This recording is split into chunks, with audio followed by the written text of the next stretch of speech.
మన పూర్వీకులు ఆచరించిన ప్రక్రియల్లో ఒకటి నువ్వుల నూనె. కొంతమంది మందార పువ్వులేసి ఉడకబెట్టి వాడతారు, కొంతమంది బృంగరాజు వేసి వాడతారు, కొంతమంది షికాకాయి కుంకుడుకాయలు ఏవేవో వేసి చేస్తారు.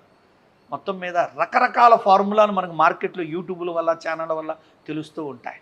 కానీ నా అనుభవంలో నాకున్నటువంటి గత ఎన్నో తరగతులు 31 సంవత్సరం నుంచి నేను అందిస్తున్న యోగ శాస్త్రము ఆయుర్వేద చిట్కాలతో నేను తయారు చేసిన ఆయిల్ అనండి, ఫార్ములా కూడా ఇవాళ మీకు చెప్తా.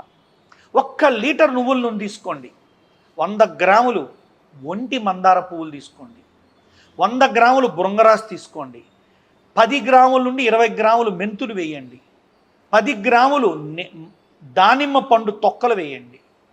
ఇవన్నీ కలిపి చక్కగా మందార పువ్వులు, బృంగరాజు, మెంతులు, దానిమ్మ పండు తొక్క, నూనె ఒక రాత్రి అంతా నానబెట్టి ప్రొద్దున్నే లేసి ఉడికించండి.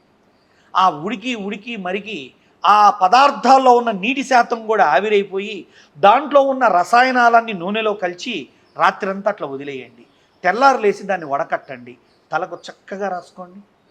ఇది మీరు చేయగలిగితే చేయండి. కుదరని వాళ్ళు నా దగ్గర దొరుకుతుంది. మా దగ్గర పార్సిల్స్ పంపటం అవన్నీ ఏమి ఉండవండి. నాన్న ఆశ్రమంలో ఏదో చేస్తూ ఉంటా. చాలామంది వాడుతున్నారు, అద్భుతమైన ఫలితాలు పొందుతున్నారు. అవును, ఇంతకు ముందు చెప్పింది కూడా చాలా మంచి రిజల్ట్ వచ్చింది. చాలా చాలా బాగుంది. అలాంటి విధంగా మీ ఇంట్లో మీరు చేసుకోవడానికి ప్రయత్నించండి.